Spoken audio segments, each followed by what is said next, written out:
பரம்பொருளை பற்றி வந்து விட்டாயா? நான் இருக்கும் தைரியத்தில் நீ தோற்று தோற்று வந்து என் தோளில் ஏறிக்கொள்கிறாய். இனி உன்னை நான் அதற்கு அனுமதிக்கப் போவதில்லை. நான் தோற்காமல் இருக்கும் வண்ணம் மூசாவுக்கு நிகரான சக்திகளை எனக்கு வழங்காத நீ என் மேல் கோபப்படுவதில் அர்த்தமே இல்லை. மந்திரம் கால் மதிமுக்கால் என்பதை உணராதவரை நான் எவ்வளவு மந்திர சக்தியை கொடுத்தாலும் அது உனக்கு உபயோகப்படப் போவதில்லை. ஒரு சிறுவனின் சித்து விளையாடல்களை எதிர்கொள்ள முடியாத நீ அவனிடம் சிறைப்பட்டு என்னையும் சிறுமைப்படுத்தி விட்டாய். இந்த முறை நான் உன்னை மன்னிக்கப் போவதில்லை, தண்டிக்கப் போகிறேன். வேண்டாம் தெய்வமே, வேண்டாம். நீயும் என்னை தண்டிக்காதே, என்னை சோதிக்காதே. தவறை உணர தண்டனை தேவைதான். எனவே இக்கணமே உன் மந்திர சக்தி முழுவதையும் வழங்கிய யாமே திரும்ப பெற்றுக் கொள்கிறோம்.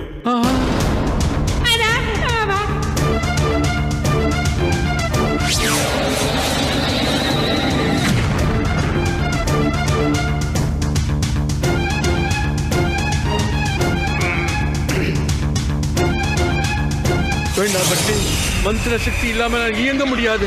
நான் உயிர் வாழவே முடியாது. வேண்டாம், என்னை விட்டுடு, விட்டுடு பட்லி, விட்டுடு.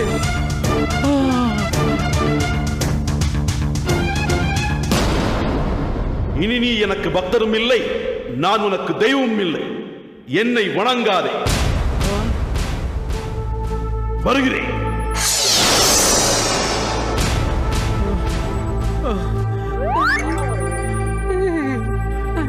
மங்கி குருவே, இது வரைக்கும் மூசா தான் நம்மள அடிச்சுக்கிட்டு இருந்தா, இப்போ நம்ம தெய்வமே நம்மள அடிச்சிருச்சே. இனிமே யார் என்ன பண்ண முடியும்?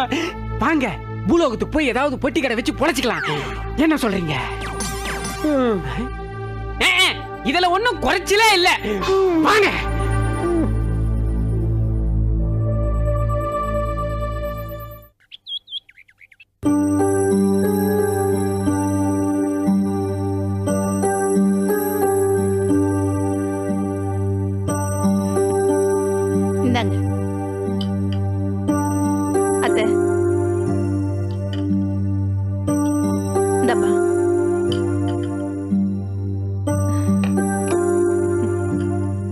இந்த வீட்டை விட்டு போய் எவ்வளவு நாள் ஆச்சுல்ல?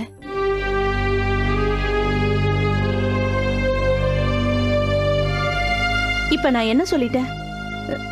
ஏன் எல்லாரும் ஒரு மாதிரியா இருக்கீங்க? அத்தை, என்னத்த ஏன் கண்ணெல்லாம் கலங்கி இருக்கு? ராணி, எதை பேசினாலும் என்ன பேசணும்னு யோசிச்சு பேசு. என்னங்க யோசனை பண்ணி பேசுறது? இது நம்ம வீடு, நம்ம வீட்டை விட்டு போறது. அம்மா, மூசா கொஞ்சம் இருப்பா. ஏன் ராணி, நீ இந்த வீட்டை விட்டு போய் கொஞ்ச நாள்லயே இவ்வளவு கவலைப்படுறியே? எங்க அப்பா இந்த வீட்டை விட்டு போய் எத்தனை நாள் ஆச்சு? அதை யோசிச்சு பாத்தியா? அத்தை, அத்தை, நான் தெரியாம யோசிக்காம சொல்லிட்டேன் அத்தை. என்ன மன்னிச்சிருங்க. என்னம்மா நீ இதுக்கு போய் பெரிய பெரிய வார்த்தையெல்லாம் பேசிக்கிட்டு? உனக்கு உன் புருஷன் கூட இருக்கா, அந்த சந்தோஷத்துல நீ பேசுற. எனக்கு ஏன் புருஷன் இல்லையே, அதாம்மா சுருக்குன்னு பட்டுருச்சு.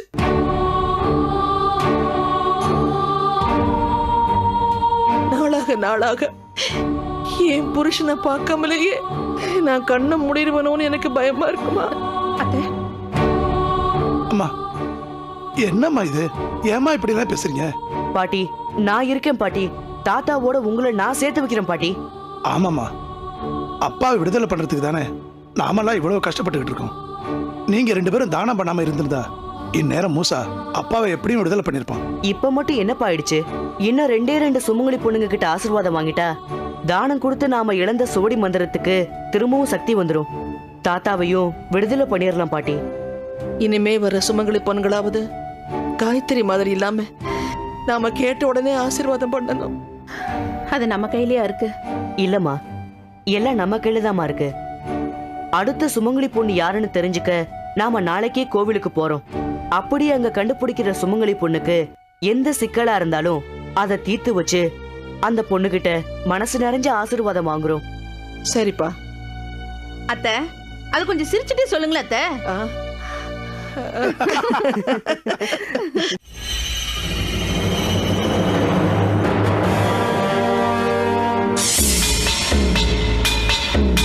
ஏய், 4வது திருடா, வாடா வெளியில.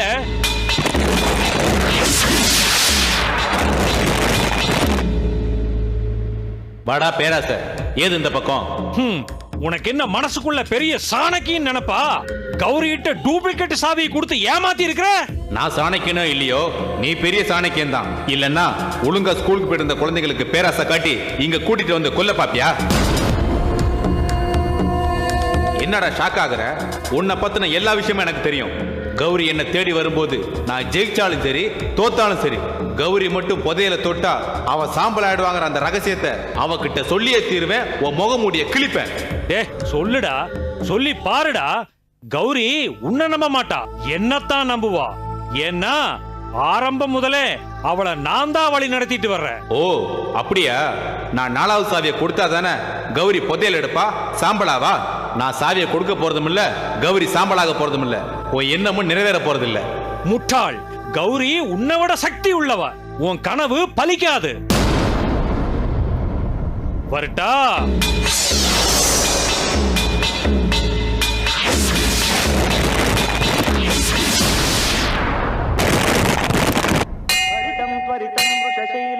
परया कृपया परिपाहि हरे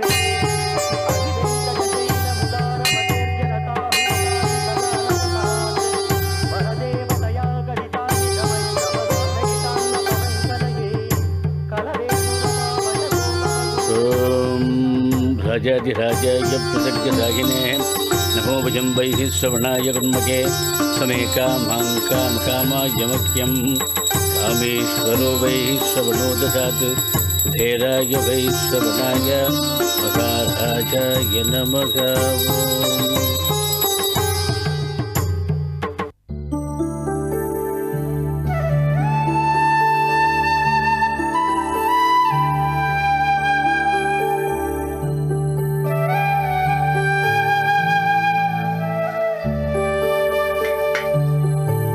அடடே வாமா லட்சுமி, ரொம்ப நேரம் ஆச்சு, உன்னை காணோம். நீ வராத முடிவே நினைச்சேன் நானு. சௌக்கியமா இருக்கியே? நான் நல்லா இருக்கேன். நான் எப்படி குருக்களே வராம போவேன்? நான் படுற அவஸ்தைகளை பெருமாள் கிட்ட ஒரு நாள் சொல்லி அழலைன்னா கூட ஏன் பொழுது விடியாதே?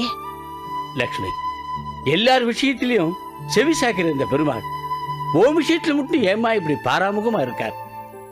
எனக்கு ஒண்ணுமே புரியலமா. கொண்டா இந்தங்க.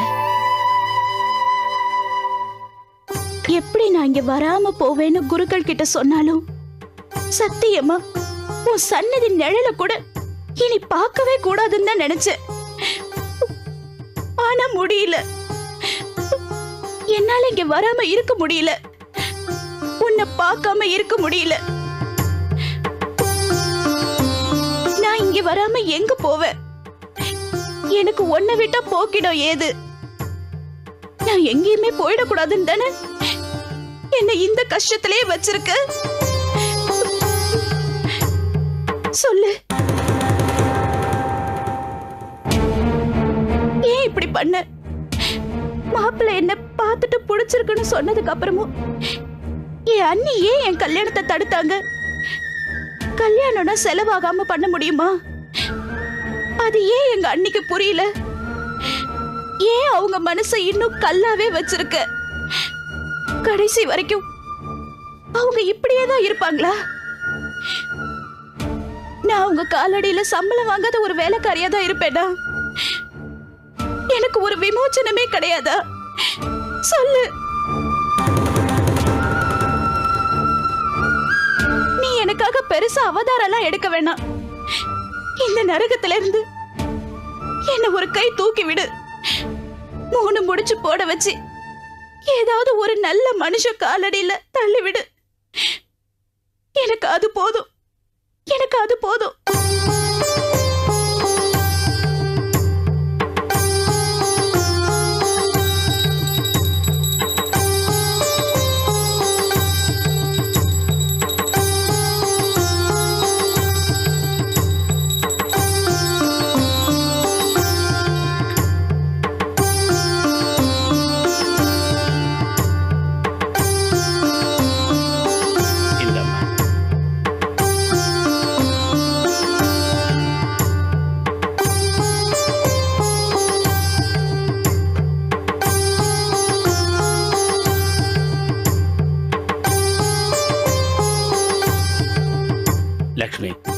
நான் மறுபடியும் கேட்கிறேன்னு நீ வருத்தப்படாதம்மா.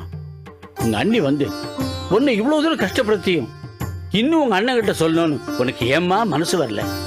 நானும் வழக்கமா சொல்ற பதிலே சொல்றேன்னு நீங்க கோவப்படாதீங்க.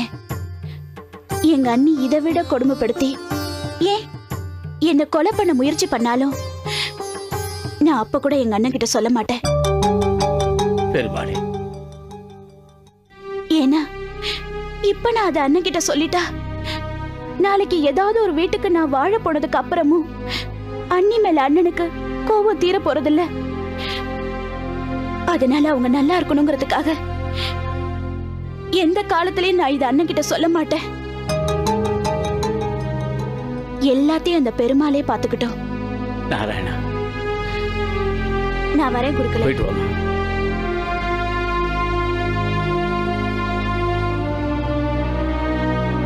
பெருமாளே, நீதான் காப்பாத்தணும்.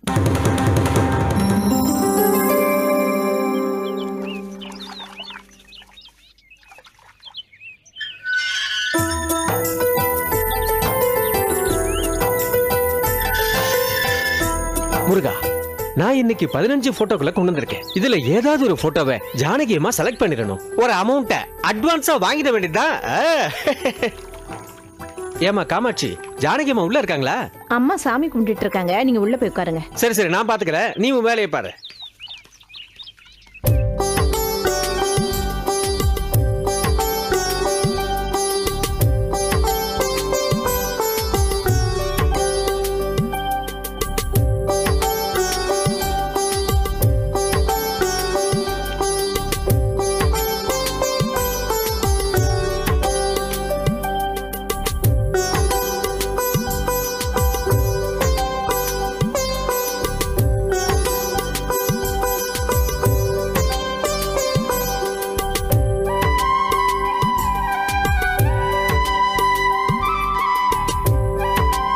வாங்க தரகரே. அம்மா வணக்கம்மா. எப்ப வந்தீங்க? இப்பதான் வந்தேன். போட்டோ எல்லாம் கொண்டு வந்திருக்கீங்களா? கொண்டு வந்திருக்கம்மா. நீங்க பார்த்து ஒன்னு செலக்ட் பண்ணிட்டீங்கன்னா மத்த விஷயங்களை பேசி முடிச்சிடலாம். உட்காருங்க.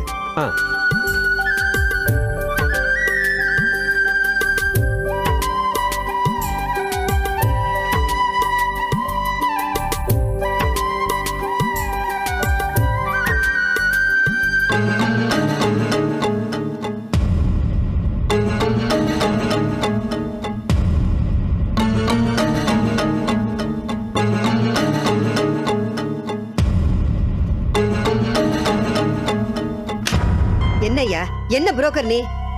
என் மானம், மரியாதை, பணம், பாரம்பரியம் எல்லாத்த பத்தி உனக்கு தெரிஞ்சிருந்தோம் இந்த மாதிரி போட்டோல கொண்டு வந்து காமிக்கிறியே, இது உனக்கே நல்லா இருக்கா? ஏய்யா, இதெல்லாம் என் மகனுக்கு எதை பொண்ணாயா? உங்ககிட்ட எத்தனை தடவை சொல்லியிருக்கேன், இல்ல என் தராதரத்தை கெடுக்கிறதுக்கு யார்கிட்ட பணம் வாங்கிட்டியா? அம்மா அப்படிலாம் இல்லம்மா, நான் அப்படி பண்ணுவேனா? நீங்க எதுவும் பேசாதீங்க.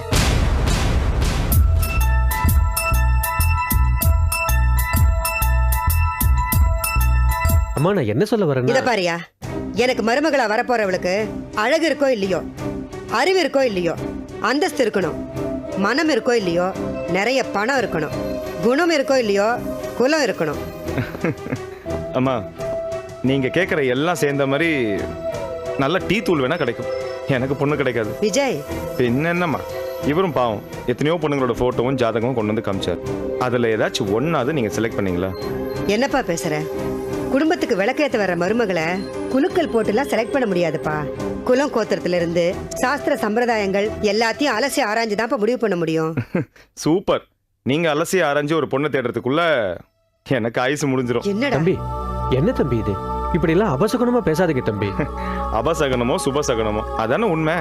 என்னடா இது? நான் உன் வாழ்க்கை நல்லபடியா அமையணும்னு நினைச்சுக்கிட்டு இருக்கேன், அது தப்புங்கிறியா இல்ல எனக்கு மேல அக்கறை இல்லைன்னு சொல்றியா? மா என்னம்மா, நான் இப்ப அதுக்காக சொல்லல. சரிம்மா, நீங்களே ஏதோ ஒரு பொண்ணை செலக்ட் பண்ணி இதாண்டா பொண்ணுன்னு சொல்லுங்க, நான் தாலி கட்டுறேன். சந்தோஷமா?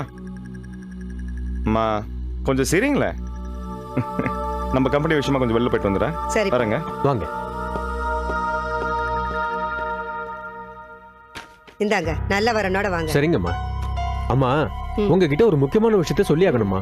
நம்ம பையனுக்கு பிடிச்ச மாதிரி ஒரு நல்ல பொண்ணு வேணும்னா உங்க பையனை பக்கத்து ஒரு கல்யாண பெருமாள் கோவிலுக்கு ஒரு மண்டல வைகுண்ட ஏகாதசி வரைக்கும் போயிட்டு வர சொல்லுங்க, நல்ல வரனா கிடைக்கும். அப்போ நான் வரேன். சரி வாங்க.